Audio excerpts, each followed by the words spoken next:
So, when you think about buying a property, single family duplex, call the electrical company, they come out, boom, boom, boom, right? Yeah. If they have to come out, sometimes they can turn it on from the location. When you're dealing with larger buildings, the things we take for granted are, like right now we got 2 globes, which are the electrical meters that's installed, but there's a manifold for 16, right? So we got 14 more meters that need to get installed. Okay. That's why we don't have power right now. Right. You know what I'm saying? Yeah. So that in and of itself becomes a process, which if you got a good property management company, they can champion those efforts. There's a list of requirements that the power company will have to come out and finish that piece up. Yeah. So it's just stuff that you don't think about, but because it's to scale, it can easily throw off everything, in the process of the plan to execution. For sure. Okay. For sure. But yeah, so like in this particular case, and I was talking to the contractor about this, so we got about a $200,000 renovation over here. And lenders, especially right now, are being more conservative about their draw process. Basically, I don't know if you ever done anything on the draw system, but they allocate everything based off of like baths, finished plumbing, rough plumbing. It's very specific and categorized, right? Okay. When we came in, we had to figure out, okay, so what we gonna do, because if you do HVAC, forced air, then it's gotta be gas, so the gas gotta be separately metered. Then you gotta have a footprint to run your trunk line and all the rest of it, right? The duct work. So we made a decision to do a low profile approach, which is put in baseboard heaters. Okay. Right? So with that though, the electric meter, the electric box, which, can we go back there? So this one is actually the right size. This 100 amp service panel. So we will have enough room in this box to add the additional circuits, the dedicated circuits for the heaters. Okay, very good. And many of the other units that look like this, they're not.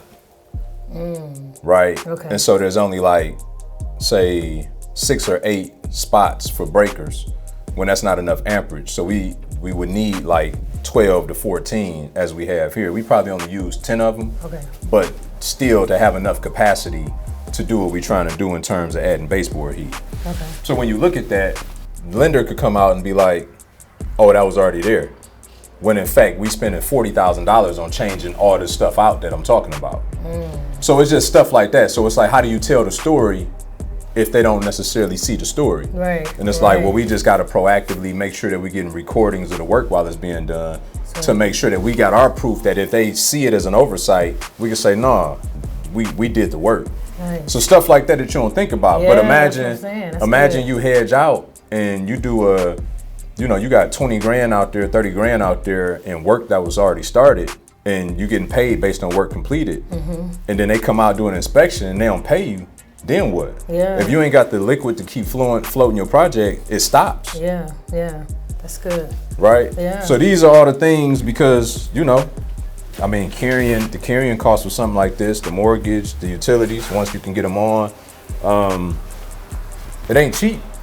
So every week delay can cost you $1,500 a week, $2,000 a week. For the holding cost? For the delay, because of the holding cost. Okay.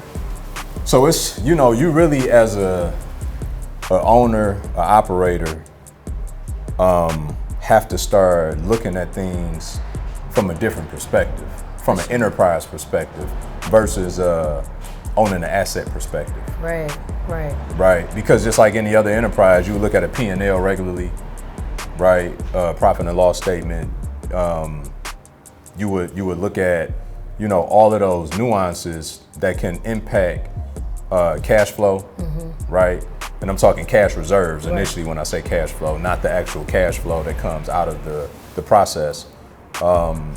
And looking at ways to trim the fat, cut expenses, looking at, and this is one thing that's so important.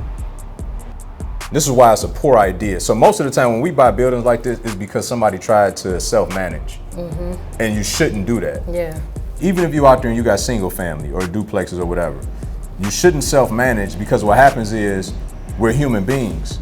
And at some point you're gonna get roped into that conversation and have empathy for situations, not that you shouldn't, right. but there's still a line and a healthy balance between having empathy and being taken advantage of, and then hence losing money on your deal. For sure. So it's important to have that liaison in between you that can give you and present you data and situations objectively. And that way, as an enterprise, right, then you can effectively make those decisions that have the greatest return for everybody. Right. And sometimes the greatest return for the tenant is to get out of a situation they can't pay for. Yeah. You know what? So I'm gonna get you out of here because you can't afford it anyway. Right. So why should you even struggle having to figure out how to pay me every month? Right. You're getting into it, you and your spouse arguing, kids upset, you know what I'm saying? Yeah. And you got the uncertainty when you're gonna get evicted. Wow. So how about you leave my place, I'll take it back, take care of it. You go find somewhere that you can afford. That's the reality of stuff that happens. I mean, it is though, right? Yeah. But when you know about, you know, the mom was dealing with cancer, and then the dad, car broke down, so he lost his job. When you get roped into that, then it obscures some of the other reality and truths to what's going on. For sure. You know what I mean? Yeah. So it's just so important. These are the kind of conversations I have with myself every day. That's I get good. to talk to you about it today, which is cool. Okay. And I'm soaking it in. All right. Now, what would you say? What would you project? Right, and I know a lot of things could come up, stuff that you probably didn't see, of course, that you didn't know. But what would you project for a building this? How long would it take? Yeah, let's go over here for a second. So when you talk about figuring out the cost of a renovation, how long it'll take, first of all, a big mistake everybody make is that they don't walk every unit. They figure, I seen what a 1-bed look like, I seen what a 2-bed look like. It's gonna be the same footprint. Yeah. Right. The issue that you have with that though is, so what about this one? Right. They got a big hole in the floor. This is gonna be our worst unit. Yeah. So when we look at every single unit, then we can come up with, okay, 70% of the units are like what we looked at over there, for instance, right? Okay. And then 30% are gonna be like these. But this 30%, the amount of work for this 30% is equivalent to more than the work for the 70%. Right. Yeah. Then it's just about having a conversation with your GC. Yeah. You know, we got a rule of thumb that normally it's about $1,000 per day. Okay. So if you got $200,000 worth of work to do, you got about 200 days of work. Yeah. Now, because you're at an apartment building, it's economy of scale, you should be able to compress some of that time because it's rinse and repeat in the same location. Okay. You know, because the other piece is we take for granted that contractors only working on your stuff. I wish that was the case. Right. Now, in this particular case, he is working on my stuff, but he's working on multiple projects for me. Right. Yeah. And so we strategically had to outline based on where that project was starting at and the scope of work over there, how that would impact this and how we could cross-pollinate, et cetera. But yeah, we came up with between 4 to 5 months for this one. Okay. Now, do you normally, so before you choose to purchase, do you think it's always good to maybe have the GC walk it with you as well? 1,000%. So this is our process. When at all possible, this is the way I like to always do it. I'll have the GC go out first. Before you? Because I don't never see him. I buy a lot of these, I don't never see him. Okay. I'm in Orlando, yeah. You know what I'm saying? Yeah. So don't try this at home. You know what I'm saying? So I get it under contract without ever seeing it, just based off of analyzing it remotely. Then I have my GC go out, because that don't cost me nothing. Some GCs can't charge, but you got a working relationship with folks. Have them go out and look at it and make sure that their cost structure and my cost structure for the rehab align. Then I'll pay a private inspector to go out and inspect it. Because if I send, so like for instance, I didn't have that latitude on a recent project. It was a 7-unit deal I got under contract 2 weeks ago. I had the private inspector go out first because that's just the way the timing had worked out. Okay. Based on GC availability. Paid them $1,200, later figured out. Plus, it was also all fully occupied. Okay. It was a little bit different because I knew that the time frame that I had to get through the due diligence, I needed to understand first what were the things from the inspector, because I was going to use that as leverage to get the price down. I knew it was overpriced anyway. Right. So I switched the order because of my strategy. It was occupied, so I know it's habitable, so it's not as extreme for the contractor to get in there immediately because people are already living in there. Yeah. Right. The other piece was I knew I needed leverage to get the price down, so I needed to get my inspector in there. So I ended up paying, $1,200 for the inspection, ended up not doing the deal, not because they didn't come out on the price, But when I started to go through more of the due diligence and asking them for lease renewals and rent roll, right, which is a ledger of all the rents and have they been paid.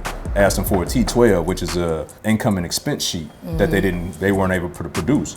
Now, oftentimes, people may not be astute. That's what I was clerically, gonna say. Yeah, right? If they just not, maybe they just don't have the. Maybe. You know. Maybe, but you ain't got rent roll or T12, and the leases that you got all were signed in the last 30 days. Okay, yeah. For me, you know what I'm saying? They say that's a red flag. That would be a red flag. So it's like you have to mitigate your risk. Okay. For me, the juice wasn't worth the squeeze. Okay. Prayed about it. 2 days later, I get a 10 unit under contract. Okay. Those numbers are looking a lot more favorable. I met with the contractors over there yesterday to lean on them a little bit because I was in town anyway. So I was like, why not? And so I got to go back to the negotiating table on that. But the GC almost always goes out before the inspector. Okay. Or I have them walk the property the same day. Okay. If it's like a semi-tenanted situation, I would have the GC and the inspector go out in the same day to mitigate having to re-enter people units if it's people staying there. So say half the building vacant, half of it tenanted, I would have them both go the same day so we're not constantly disturbing that tenant having to come in and do 2 different inspections. So you have the GC and the inspector prior to you even making an offer for the property? Oh no, I make the offer first. So you'll make the offer first? Yeah. Is your contract accepted at this time, or are you? Oh yeah, I only send people out to look at stuff that's under contract. Okay. Because I mean, fundamentally, you wear people out if you have them going to look at a bunch of stuff you're not buying or don't even have the potential to buy. Okay. So I try not to waste people's time. And for my new investors, don't do that. Like, don't burn people out having them look at projects that you don't even have under contract, because y'all hypothetically talking about a good deal that, which if it is a good deal, somebody like me or Ash gonna come buy it before you get a chance to put an offer in, right? So it's important to only have your resources go out to properties that you have control over so that y'all really have a viable opportunity to purchase it. That's good. Yep.